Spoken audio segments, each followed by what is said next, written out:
All right, here we go. The leader of the Democratic Party. First, I am proud that this is the first time this year that Leader Pelosi is appearing as Speaker Pelosi in this room. And the longest shutdown in American history will finally end today. The President has agreed to our request to open the government and then debate border security, which is great news for 800,000 federal workers and millions of Americans who depend on government services. As Democrats have said all along, the solution to this impasse was separate funding for the government and then go over our disagreements from border security. Separate the funding of government from the discussion on border security, and that's what we got. And Democrats in the Senate and in the House were united behind this position throughout the shutdown, and ultimately this agreement endorses our position.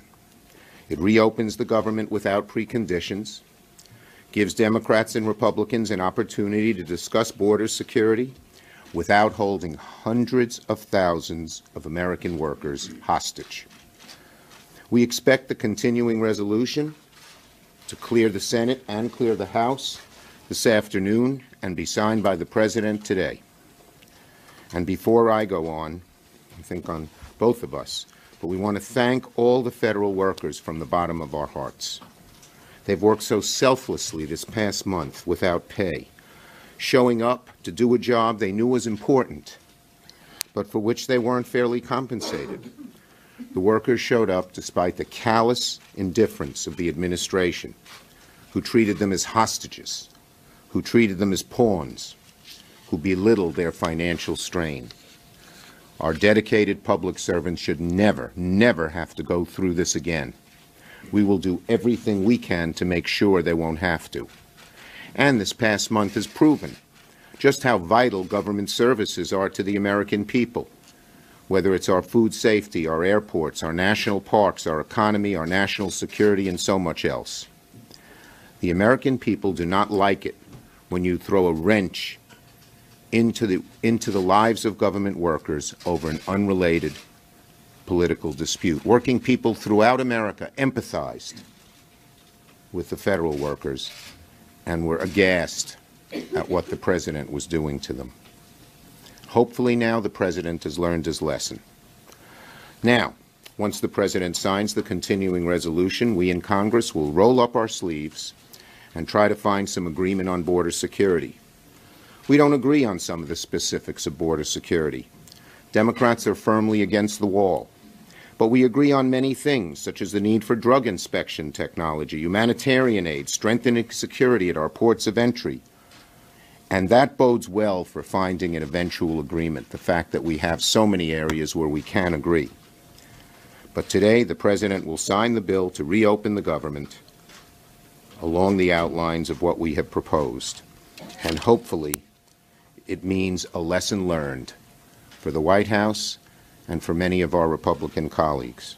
Shutting down the government over a policy difference is self-defeating. It accomplishes nothing but pain and suffering for the country and incurs an enormous political cost to the party shutting it down. We cannot ever hold American workers hostage again.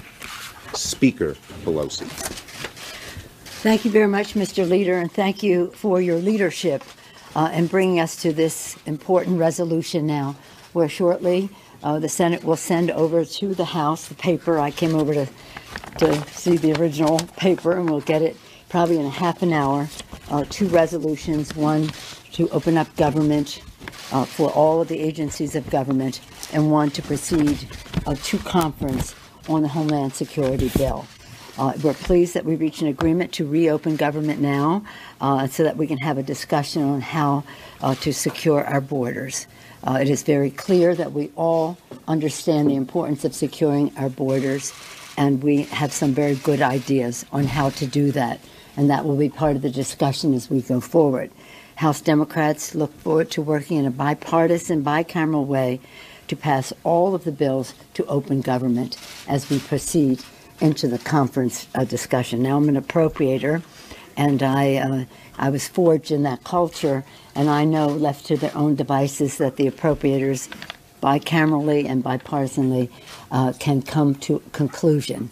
Again, sometimes it comes to the four principals of the leaders of the House and Senate to weigh in, and I think that we will have a very productive time in a short period of time to come to some conclusion. We're grateful, inspired by the courage and the determination of America's workers. They have shown during this crisis such strong character. But nonetheless, they have to pay the bills when they come due, whether it's a rent check, paying their mortgage, their credit card bills, their car payment, the list goes on. Some of them didn't even have gas money because they didn't have cash or any more line of or credit card ability to put gas in the car to go to work. It's really hard for some in the administration to understand how people live paycheck to paycheck and how marginal some of their existences are. Makes a difference in how they educate their children, how they put food on the table, again, how they pay the rent, etc. So we thank them and are so glad that, as the President said earlier, as soon as possible or immediately. So I don't know which is faster, but the quickest of the two, they will receive their back pay and the pay that is due today. We're grateful to Democrats on both sides of the Capitol for their unity that was very, very important in these discussions. It's sad, though, that it's taken this long to come to an obvious conclusion. We talked about missed bills and financial security being shaken, sometimes questioning, putting in question the credit, how people's credit is viewed. And that's particularly problematic for our veterans, many of whom are in their jobs with security clearances. And a security clearance is affected if your credit rating is diminished. So we are grateful to our veterans who have donned the uniform of our country to protect us and then moved on to the civilian side to continue their public service. And we want them to have all the respect they deserve, as well as our other public employees, federal employees, who are working so hard to meet the needs of the American people. We value their purpose. We appreciate their diligence in performing their jobs, whether, as the leader said, keeping us safe, and in terms of civilian aviation, whether it's the FBI, other areas of public safety, but also just in so many ways, whether it's food safety and the rest. The list goes on. You're familiar with it. But we don't want in any way any shutdown of government to diminish the respect that we have for the purpose of our public employees and the excellence of their service. Disagreement in policy should never be a reason to shut down government, really shouldn't, especially, again, for a period of time that has an impact on the paychecks. I'm sad it has taken this long. I'm glad that we've come to a conclusion today as to how we go forward in the next 3 weeks.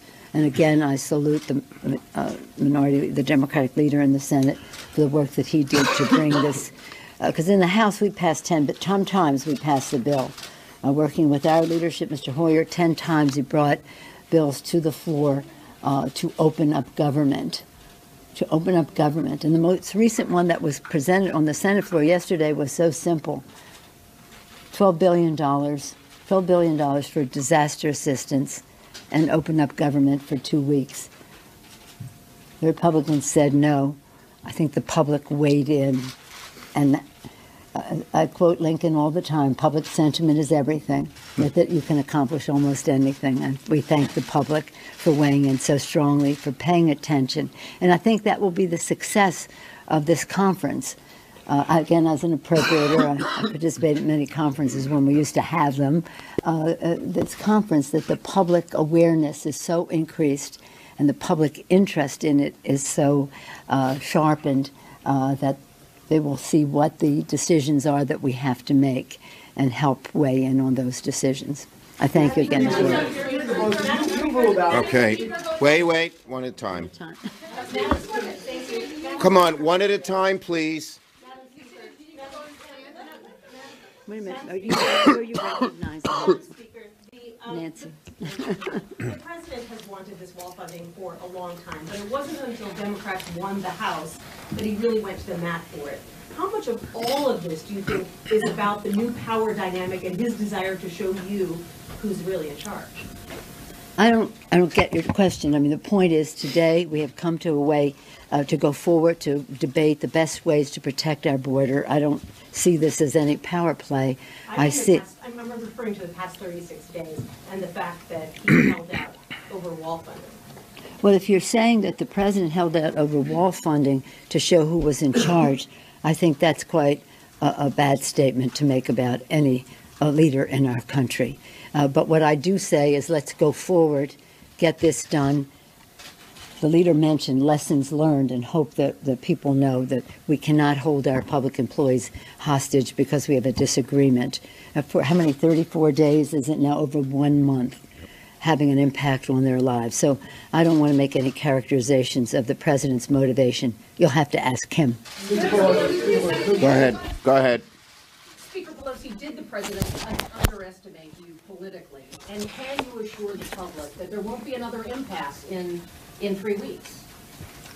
Well, I can't assure the public on anything that the president will do. But I do have to say I'm optimistic.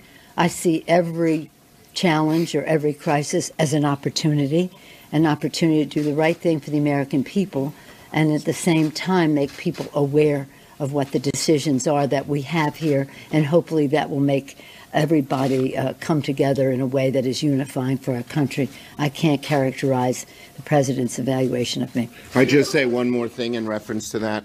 I suggested to Leader McConnell that we use a conference committee format. That conference committee has Democrats and Republicans, House and Senate, sitting at a table, has worked very successfully on Homeland Security and everything and all the other bills that haven't been signed over the last several years, even when the Republicans were in charge. And so I'm very optimistic that the conference committee can come to a good conclusion and we can avoid another shutdown.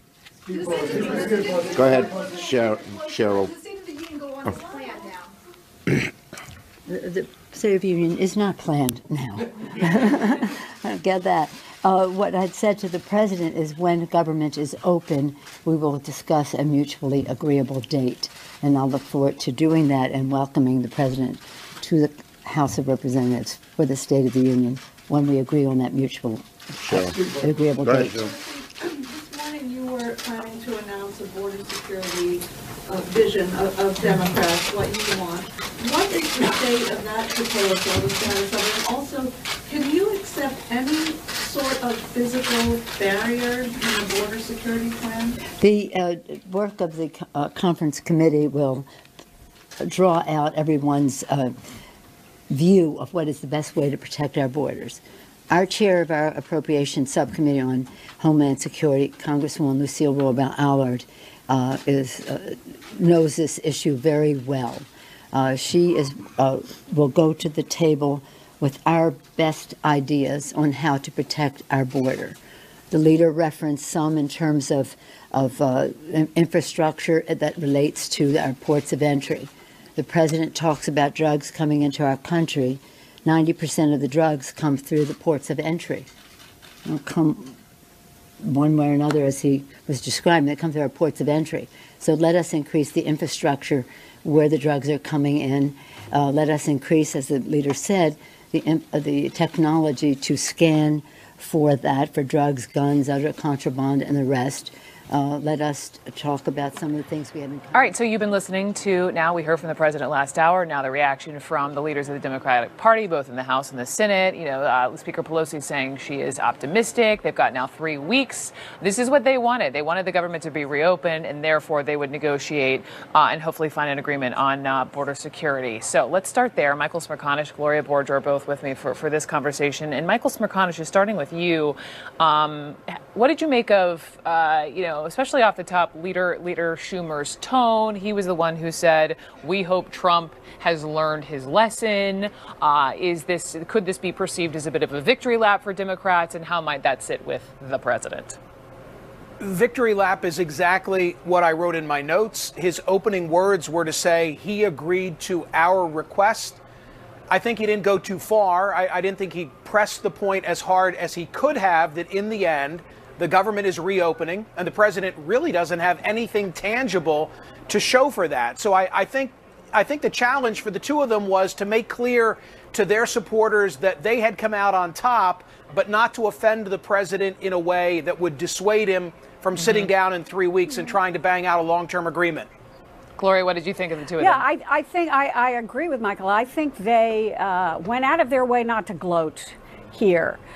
We've all been saying the president caved. He didn't get anything out of this that he couldn't have gotten 3 weeks ago, and we know that to be the case. We know what the Democrats have proposed over and over again, which is, no funding for the wall, reopen the government, then negotiate.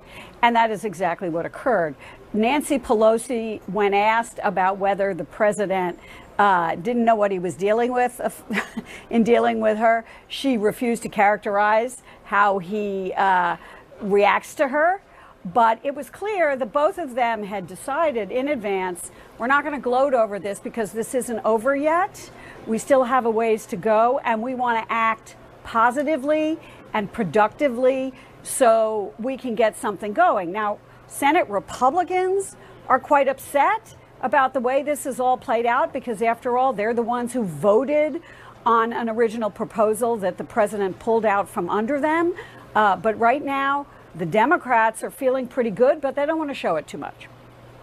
Michael, I have to ask you about Roger Stone. This is what I wanted to have this conversation with you. You're the one who, most recently interviewed Roger Stone here on your show on CNN. He was talking to you about that he presumed he would be indicted, perhaps. He just wasn't entirely sure when. And voila, you have this morning in Fort Lauderdale. And when you saw him, right here's the video for outside the courthouse, after he posted bond, he sure seems to be enjoying his indictment today. Welcome to the worst and best day in Roger Stone's life. He relishes this fight. He loves this. I said this morning on New Day, the only thing worse for Roger than being indicted is not being indicted. This is the matchup that he has relished and wanted and has taunted the special prosecutor to bring. His defense. He said it to me on November 3rd that if he's guilty of anything, he's guilty of punking and hyping and posturing and promoting and bluffing. The question I have, having read the indictment, is it's one thing to say those things in the public realm, but when you take an oath and go behind closed doors before a congressional committee, why take on the government in a way that can clearly be contradicted with texts and with emails? And he'll have to explain that. I look forward to hearing so much more of that over the weekend. Michael Smerconish, thank you very much. Gloria, thank you. Sure. I'm Brooke Baldwin. Thanks for being with me. Our special coverage continues in just a moment.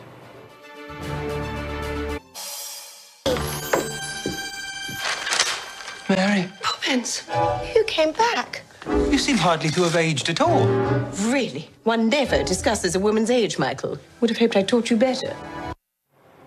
That is Emily Blunt in Mary Poppins Returns. It is one of the two films that landed her nominations at this Sunday's Screen Actors Guild Awards.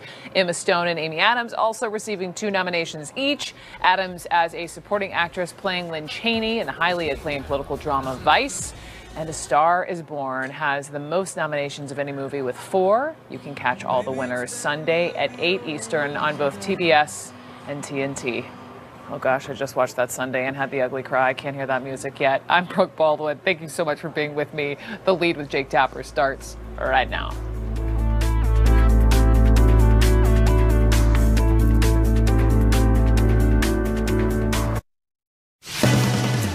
"35 days of a government shutdown with absolutely nothing achieved except a whole lot of pain inflicted on the American people." The Lead starts right now. Breaking news. President Trump announces that the longest shutdown in this nation's history is over. Thousands of people, hundreds of thousands, were paid nothing because of it. And it looks like that's exactly what President Trump got out of this for now. Nothing. More huge breaking news. A major moment in the Russia probe. Longtime Trump ally Roger Stone dragged out of his house and into a courtroom today, and the indictment reads literally like a mob movie. He cut his teeth during Watergate, has an image of Richard Nixon tattooed on his back, and was once fired for having swinger fever. Can Roger Stone convince Robert Mueller that he is not a crook? We're taking a deeper dive into Stone's long and sleazy career. This is CNN.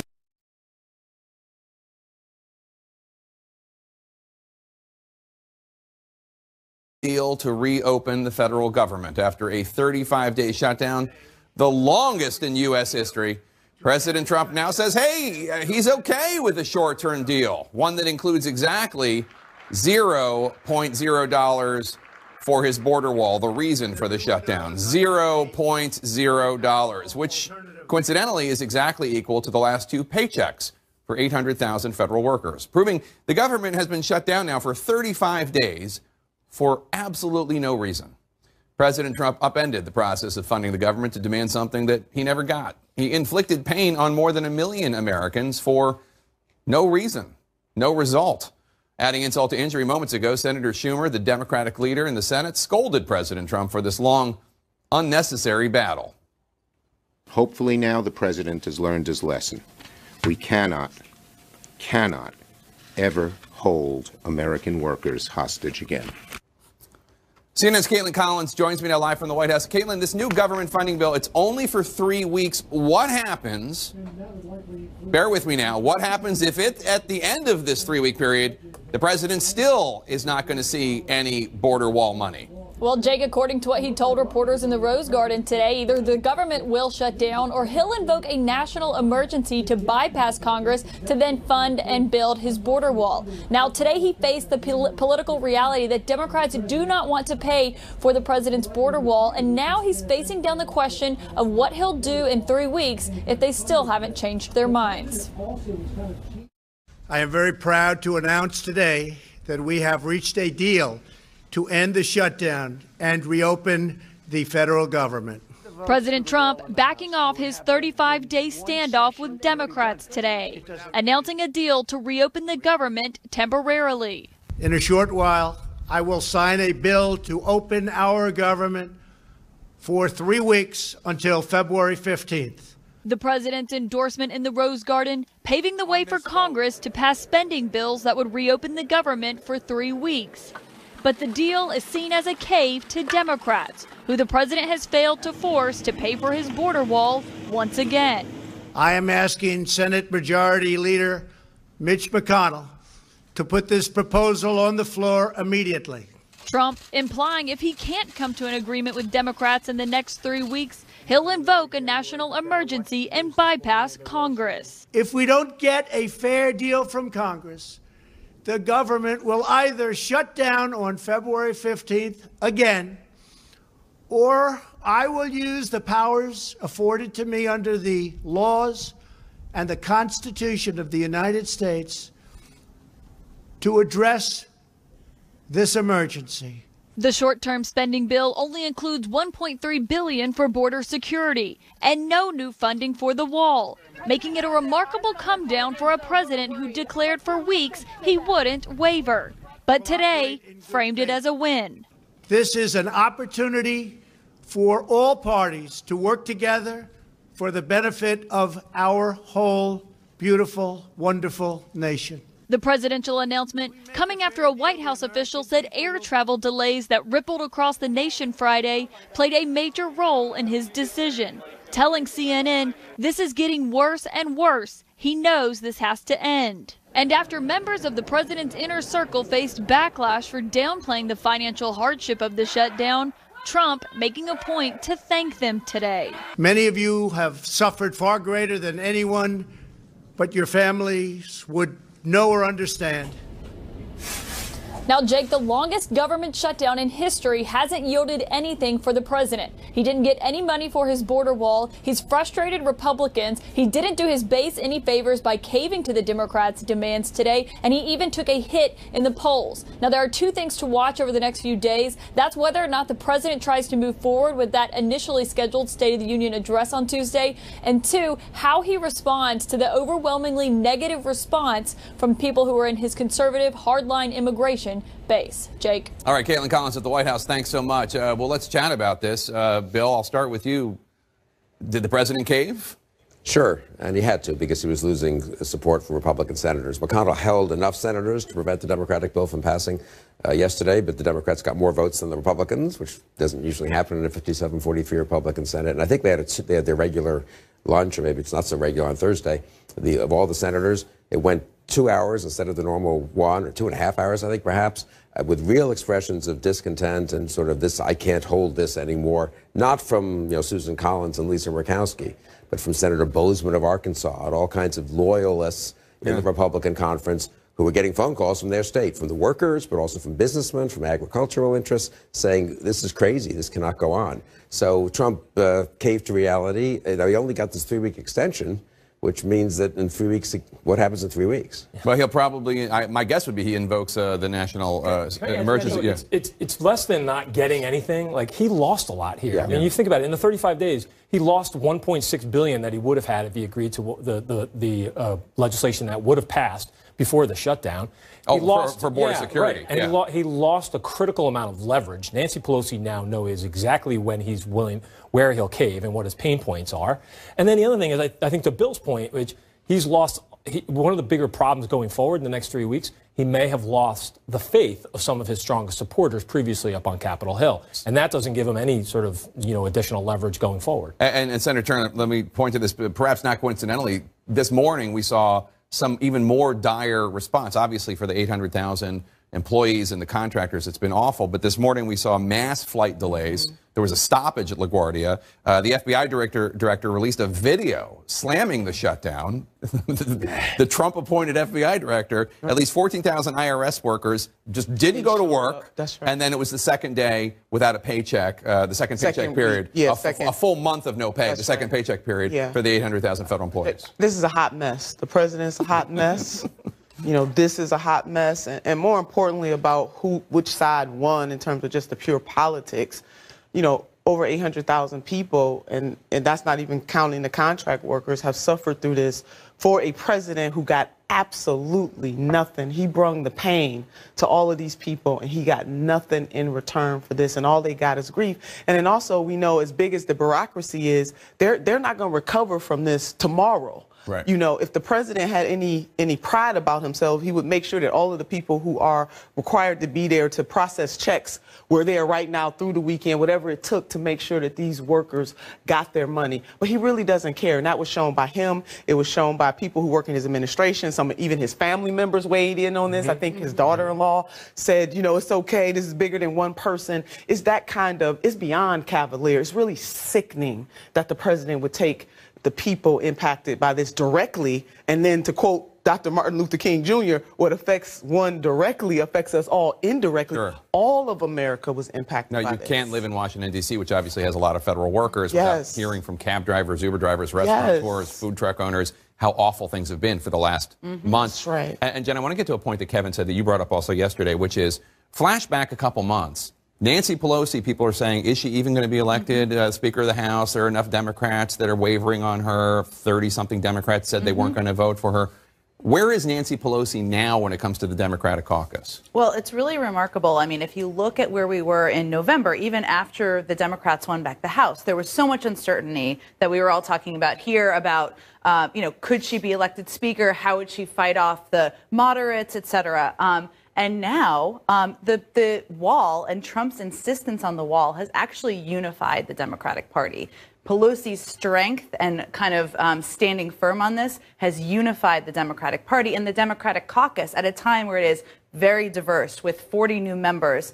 So that has been a real gift to her. And I would say she's never been more powerful than she is today because of that. And if you look at what has happened over the past couple of days, even Trump supporters, sort of to Kevin's point, are questioning now whether she is actually running the government and not Trump. And that's not what is happening, but that's not a place you want your supporters and former staff to be. He looks weak, and that is something he always fights against. Now, of course, there is this discussion that's going to go forward now about whether there will be sort of any border wall negotiation or any immigration reform, whatever. I don't know how it's going to happen, but Schumer talked about maybe a conference committee. We'll see. Listen to what President Trump said about what Democrats were telling him privately. They have said they are for complete border security, and they have finally and fully acknowledged that having barriers, fencing, or walls, or whatever you want to call it, will be an important part of the solution. I don't know what he's talking about. Who knows? If I come back to the Republican senators. I mean, this has hurt them in the polls. It's hurt them in the country, as it should have, in my opinion. But I just think when we say Trump insists on this, or Trump is able to, fight back on that, it's because he has had the Republican Senate, now that they've lost the House, behind him. And I think that is now very precarious. McConnell held his people together at some cost to himself, when people wanted to bolt earlier. The senators kept voting loyally or supported McConnell and refusing to bring anything to the floor for 4 weeks. No, it's incredible. And then voted yesterday, except for six of them. Stick around. We're going to stick with him. So, I mean, the degree to which going forward, he will not have the automatic support of the Senate Majority Leader or Republican senators, I think, can't be overestimated. Yeah, we'll see. And stick around. We're going to keep talking about this. Did the Democratic leader of the Senate just double dog dare President Trump to declare a national emergency? Then also, there's another little story breaking today. FBI agents arresting President Trump's longtime friend and ally, Roger Stone, in an early morning raid. We have Stone's very clear message to President Trump after his release. Stay with us.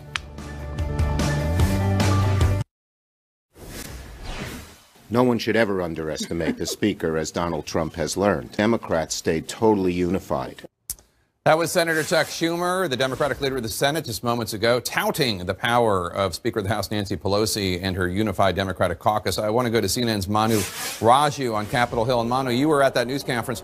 Speaker Pelosi chose her words very carefully, but Schumer was the one saying President Trump needed to learn a lesson. Is it possible, however, that we're in for a repeat of the shutdown in 3 weeks when this new government funding bill runs out? It's very possible, Jake. In fact, I tried to press the speaker at this press conference whether she'd be more open now to funding for the president's border wall. What was interesting that she did not explicitly say. She sort of sidestepped the question, said that this is going to be up to the discussions of the negotiators going forward. And she said to me, well, haven't I been clear about my position on the wall? And I said, well, what about right now over the next 3 weeks? And she would not say going forward, but still hard to see her coming to where the president wants and a deal that can be reached. That's why most people do expect we may end up in the same position we're on right now, Jake. And Manu, does this mean that there might be a new invitation for the president to deliver his State of the Union address in the House chamber? And if so, when?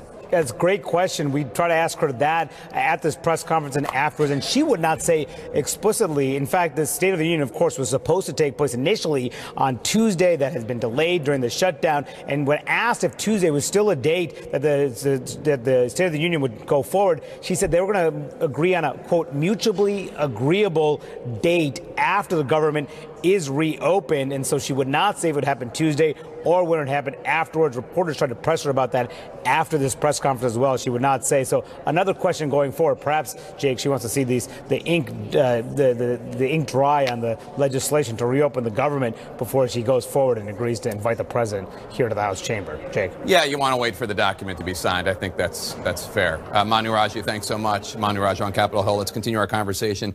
Senator Turner, take a look at this new poll. New Washington Post, ABC News poll shows whom Americans blame for the shutdown more. 53% say President Trump and Republican legislators. 34% say Speaker Pelosi and Democrats. 10% blame both. Now also take a look at the president's latest job approval number.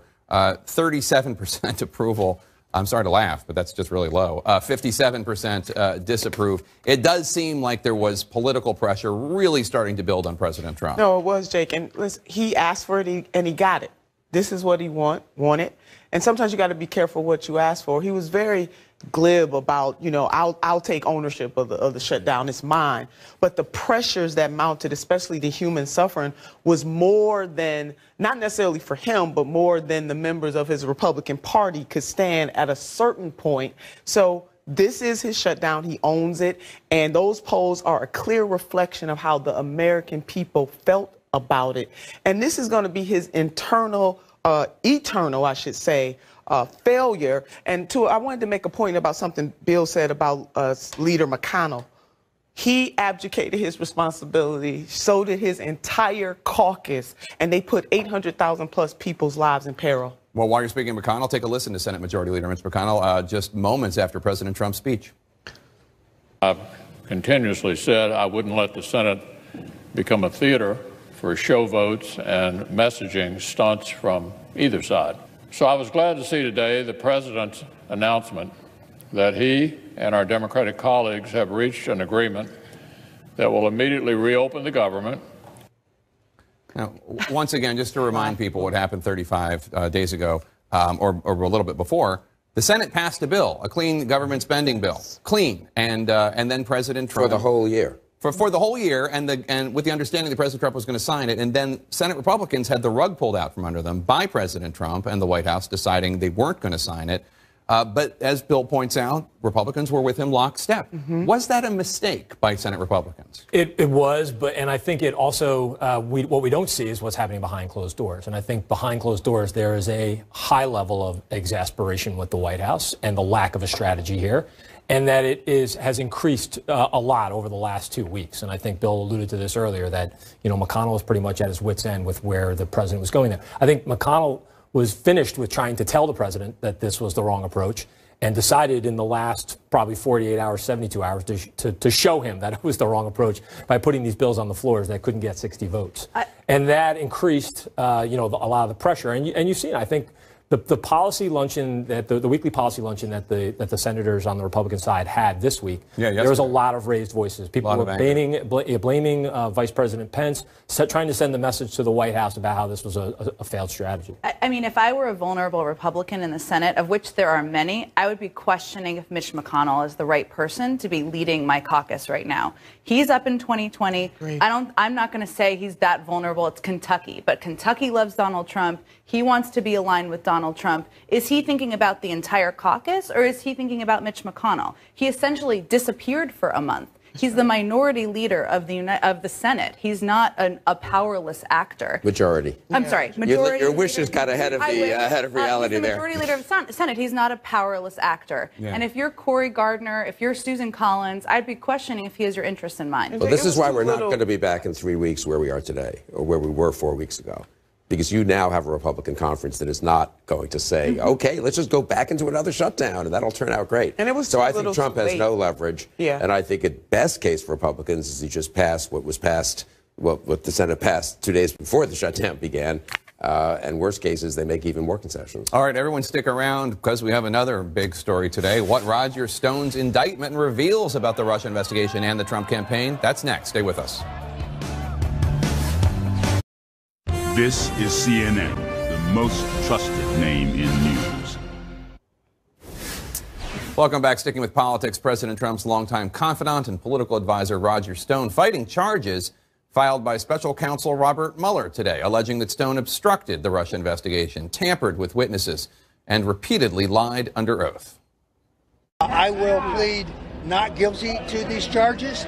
I will defeat them in court. I believe this is a politically motivated investigation, but I have made it clear I will not testify against the president. According to the 7-count indictment, Stone sought emails from WikiLeaks that could damage Hillary Clinton's candidacy, and this was done in coordination with Trump campaign officials. A reminder that Secretary of State Mike Pompeo, when he was CIA director, referred to WikiLeaks as a, quote, non-state hostile intelligence service, often abetted by state actors like Russia. No surprise, President Trump responded, as he almost always does on Twitter, quote, greatest witch hunt in the history of our country, no collusion. That's in all caps. CNN's Sarah Murray joins me now. Sarah, the indictment says that Roger Stone coordinated with the Trump campaign and tried to get stolen DNC emails from WikiLeaks. That's right. It takes pains to outline Roger Stone's communications with Trump campaign officials who are not named in this indictment. But it also reveals a pattern of eagerness on behalf of the Trump campaign to try to get their hands on this damaging information that WikiLeaks had and to try to figure out when it was going to be coming out. Roger Stone reveling today in the post-arrest limelight after his initial appearance before a judge in Florida. As I have always said, the only thing worse than being talked about is not being talked about. But only after the pre-dawn raid Stone hoped to avoid. FBI agents swarmed Stone's Fort Lauderdale home, arresting President Trump's longtime political advisor and friend, searching Stone's homes in Florida and New York. They terrorized my wife, my dogs. Hours later, Stone vowed to fight the charges against him. I will plead not guilty to these charges. I will defeat them in court. The indictment against Stone describes how he coordinated with senior Trump campaign officials to seek out stolen Democratic emails from WikiLeaks that could damage Hillary Clinton's campaign. And then he bragged about his contacts with WikiLeaks founder Julian Assange. I actually have communicated with Assange. According to the indictment, Stone spoke to senior Trump campaign officials about WikiLeaks and information it might have had that would be damaging to the Clinton campaign. Stone was contacted by senior Trump campaign officials to inquire about future releases by WikiLeaks. Prosecutors also allege a senior Trump campaign official was directed to contact Stone about any additional releases. It's unclear who delivered those instructions and which officials Stone was in touch with about WikiLeaks. At least one of them was Steve Bannon, the former White House chief strategist and chief executive of the Trump campaign. But Stone was not charged with conspiracy. He faces 1 count of obstruction and 5 counts of making false statements, both related to his alleged lies before the House Intelligence Committee. Any error I made in my testimony would be both immaterial and without intent. He also faces 1 count of trying to tamper with testimony from New York radio host Randy Credico, at one point even threatening to steal Credico's dog. Stone has claimed Credico was his back channel to WikiLeaks, which Credico denies. According to the indictment, Stone told Credico, "Stonewall it, plead the fifth, anything to save the plan," amid references to Richard Nixon and a character in the Godfather movies. I never knew no Godfather. A longtime political operative, Stone encouraged Trump to run for president and served as an advisor in the early months of Trump's presidential campaign. As the White House made this claim, "This has nothing to do with the president and certainly nothing to do with the White House." Today, Stone doubled down on his loyalty pledge. There is no circumstance whatsoever under which I will bear false witness against the president. Now, in a court filing, the special counsel's office is giving us an indication of why this indictment was originally handed down under seal and also why they probably used such heavy-handed tactics in picking up Roger Stone this morning. It says they wanted this indictment under seal because they were concerned that Roger Stone may decide to flee or to destroy evidence. Now, Roger Stone has been under scrutiny for the better part of 2 years, so it's interesting if he decided to destroy evidence just last night. At any rate, he'll be appearing in D.C. in court on Tuesday for his arraignment, Jake. All right, and Sarah Murray joins the panel of experts here. And Sarah, I just want to clarify something because there seems like a very important part of this on page 4.12. After the WikiLeaks release of stolen DNC emails, a senior Trump campaign official was directed to contact Stone about any additional releases and what other damaging information WikiLeaks had on Hillary Clinton. Do we have any idea who the senior Trump official was that directed a different senior Trump campaign official? Because presumably you can only be directed if you were also